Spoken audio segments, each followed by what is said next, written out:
Thank you guys so much for tuning in. This is going to be a real good show. And we're going to start off this episode speaking about emotional intelligence. Uh, you know, Emotional intelligence is very, very important in today's society because we are people, we have emotions, we have feelings, we have thoughts, we have a past, we have a future, we have our present. We have a whole lot of things that we're dealing with. We have a whole lot of things that are going on around us. I was speaking with somebody the other day, uh, and my advice to them was the same advice that I take on a daily basis, which is sometimes in life it gets so much that it can be overwhelming, and that happens to a lot of us. But the most important thing is to control what you can control. That is the key to living a life, a very high emotional intelligence life. Is just to look at the situation and to control what you can control. And whatever is outside of your control, you have to really just be able to do your best to manage it because it's not in your control, obviously. Uh, so one of the principles that I believe is the a emotionally healthy person, right? Emotionally healthy person is a person that can clearly define this key aspect. You can not like where you're at in life and understand that it has no reflection on you liking yourself. So, as you can see here in the studio today, uh, I'm going to be doing some visuals for you guys. Hopefully, you can get a lot out of it. It's something that has helped me. Uh, it's not something that's transformative in the sense of it's never been heard of, but it is something that we start with as we build emotional intelligence. Oftentimes, guys, we get into this place in this space where we run into people on our way to our purpose. Once you figure out what it is you want to do, how you want to do it, what approach you want to take, you become mission minded. Uh, and what happens is you attract people. You attract people, they become inspired by you. They become someone who wants to be in the atmosphere with you. And there's nothing wrong with that. We all know people like that. And a lot of times, we don't realize that we are people like that. Uh, so that's why it's so important to be emotionally intelligent because oftentimes along the way, we unintentionally push people away if we don't realize the depth of what I'm about to speak about today. And the problem for the other person on the other side who becomes inspired by you is that they unintentionally, the key word unintentionally, become competitive. So a person who lacks purpose in their life becomes unintentionally competitive with a person who is purposeful with their life. And they don't understand they're doing it, but they see what you're doing, they want to be a part of it, they want to do it too. And that to them feels like it gives them purpose because purpose is contagious. It is contagious, rather. It definitely is contagious. And oftentimes we start competing with a person that we should be learning from or a person that we should be supporting.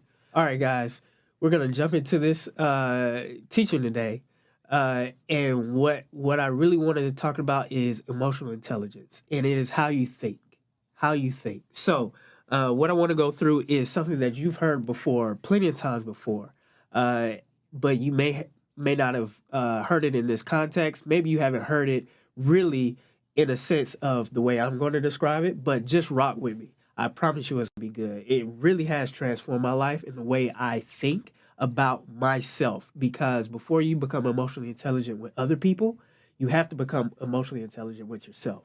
So what we have here is on the board here is beliefs. Beliefs. Beliefs become what? Emotional state. You've often heard of it as feelings, but it is an emotional state. What I believe gives me feelings that put me in a emotional state, right? So that emotional state then comes down, and that gives you what? Thoughts. Your thoughts, how you think. Hopefully I spelled that right, but we're going to keep rocking with it. It gives you your thoughts. And then thoughts become what? Your behavior, right? And then the last part of this is your behavior becomes your results. So this is a cycle that we go through. Everyone goes through this cycle. Everyone.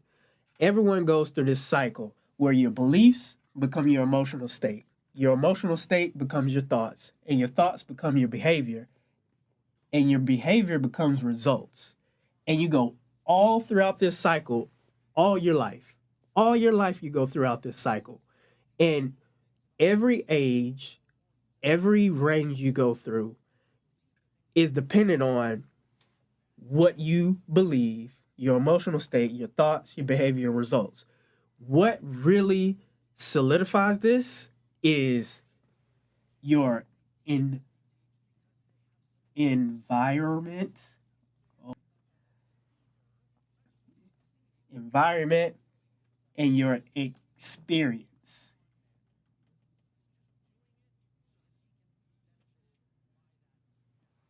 It's okay. It's okay. I don't claim to be the spelling bee champion, but it's okay. Your environment and your experience create this cycle. What Where you've been placed in life, uh, as a at a young age, is not something that you can control. It is absolutely nothing you can control, but it is your environment. It is your environment, and that environment gives you experiences. And for some, it's a really great experience, and for some, it's not a great experience. But those experiences inside of that environment create beliefs, the emotional state, your thoughts, your behavior, and your results. Right? So, what is this? Let's break this down. Let's break this down really. Uh, Beliefs. A belief is an acceptance of a statement, that is a statement that is true, or something that exists, of something that exists. So your belief is something that you hold dear to you, that you truly believe, is a statement of fact. It actually exists in your life. Now, because we have all kind of beliefs, that means that we really, really believe that the things that we think exist. Based off of that, that gives us an emotional state, which is the state of a person's emotions, especially in regard to pleasure or dejection, right? So our emotional state is fueled by these two factors, pleasure or dejection. What I've been disappointed with, and what it has absolutely made me excited.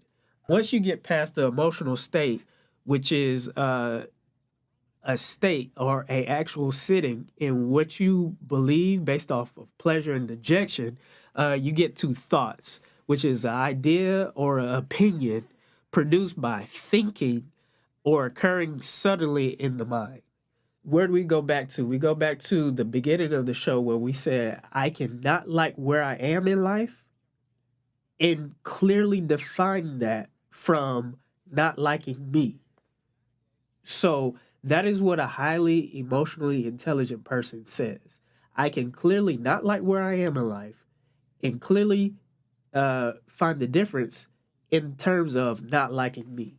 So when we go through those thoughts of, man, I'm never going to get out of this situation, or how can I figure this part out, then I can clearly say, you know what, I'm capable. At the same time, it's possible.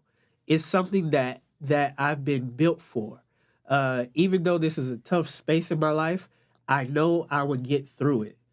And that is where where you're not doubting yourself, but you are acknowledging where you're at in life. Uh, so those thoughts, uh, uh, when you think higher about yourself, not in an arrogant way, but in a way that says that I'm optimistic about who I am. Therefore, I am optimistic about my situation in life. When you do that, then you can act accordingly, and that is a behavior. That is behavior. We don't modify behavior. We shift. We attempt to transform behavior, and that starts with uh, rewiring how we think about ourselves, which rewires our emotional state, which is which makes us begin to start thinking about and challenging some beliefs that we've had uh, in our life, right? Obviously, behavior, the way in which a person acts, conducts oneself, especially towards others, is important because where you are in life, how you believe in life determines how you act in life. And that is where we get into so many situations, so many valleys, uh, because how we think about ourselves determine where we flow. It is the flow of energy where we go to a certain space in our behavior based on how we feel about ourselves at the time. It determines uh, in that moment. It could be who we marry, who we who we create relationships with as friends, uh, what associations, what community we decide to get into because of how we feel about ourselves. That creates our behavior and a pattern of it.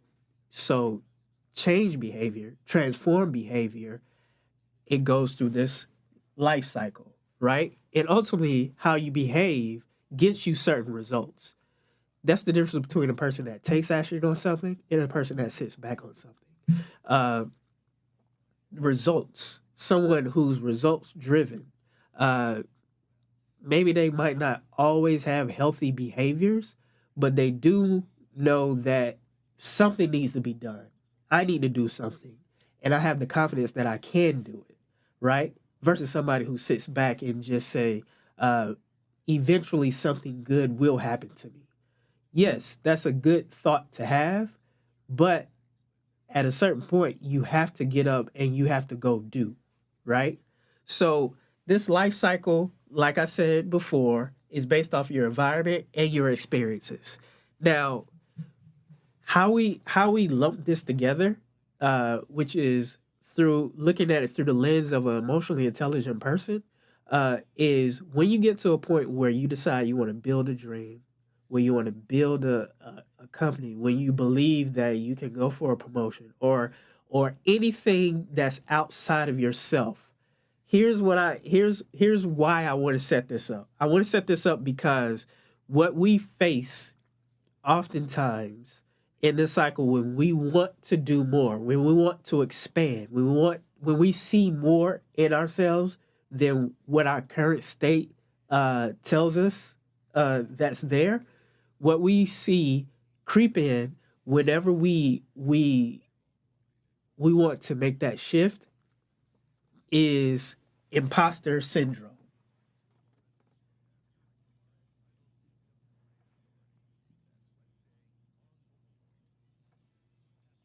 Imposter syndrome, right? So imposter syndrome is happens when you move from relying on learned second nature skill and move to natural underdeveloped gifting. Why do I say that? I say that because it's my belief that as we have been brought up through in society, we have been taught to learn, to learn a skill, to learn a equation, to learn how things work. Why? Because that is what we're going to use as we continue to elevate, as we continue to move from level to level, right? So, what does that mean? That means that we train our brain to learn a skill, learn a trade, learn a training. And we can easily, because the brain is so powerful, we can compute that, we can grow it, and we can apply it quickly. But it's very rare that we are encouraged, very rare that we are encouraged to tap into our natural gifts uh, at an earlier age. Uh, and because of that, we go throughout life, we do them, but we don't do them uh, at a rate where they become second nature to us.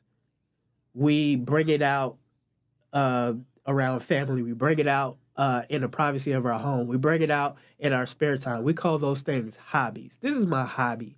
This is what I do when I'm not working. This is what I do when I'm not, uh, you know, trying to pay bills, trying to work, trying to do things. Right? Why? Because we've been trained. This is disruptive culture, right?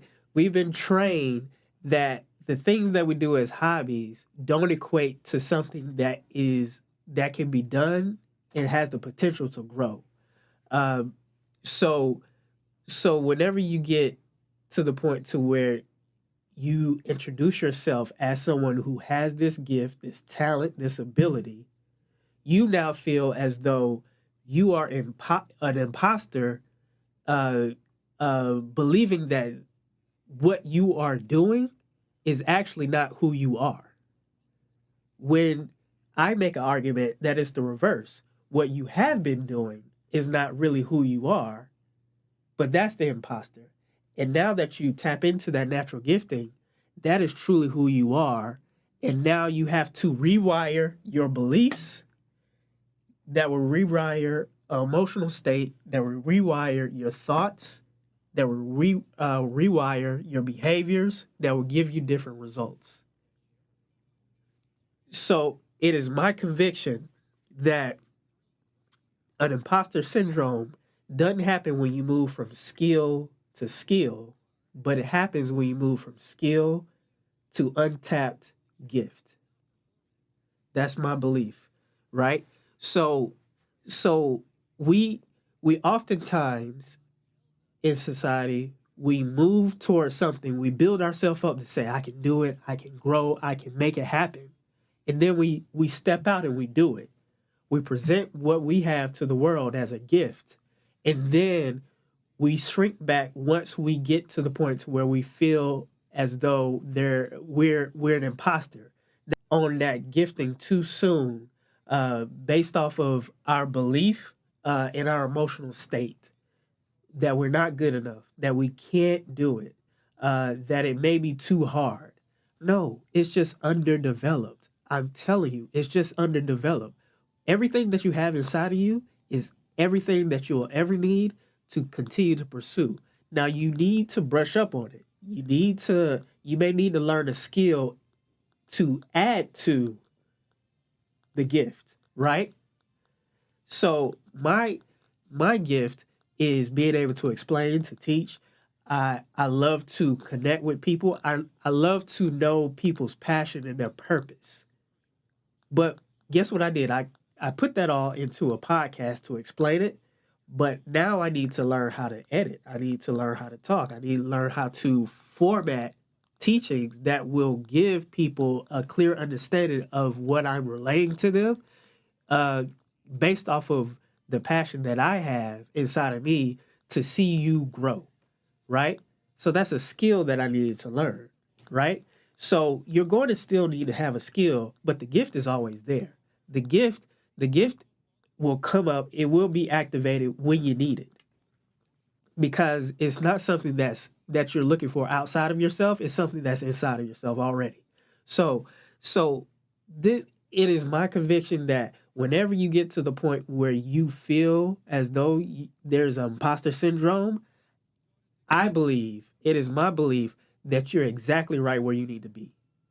So go through the imposter syndrome, fight through it, and then you'll start to realize that those underdeveloped giftings will start to get perfected over time the more you do it.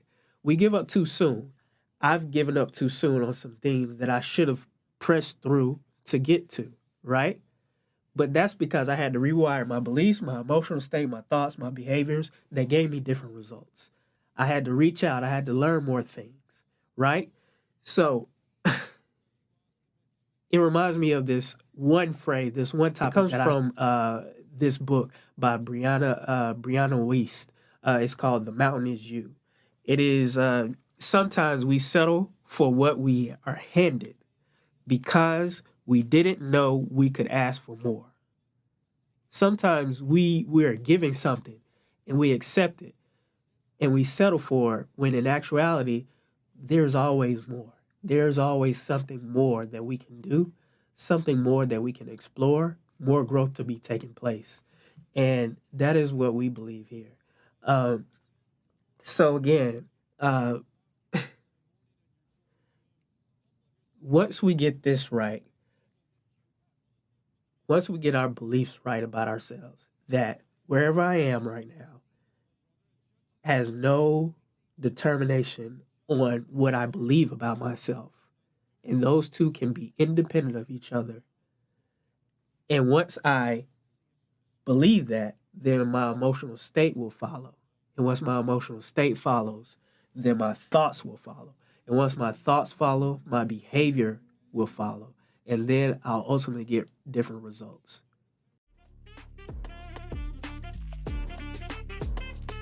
I hope you like, share, and subscribe. Join us on this journey. I believe it'll be fun, it'll be entertaining, and most of all, it'll be impactful. All right? Talk to you later. Bye.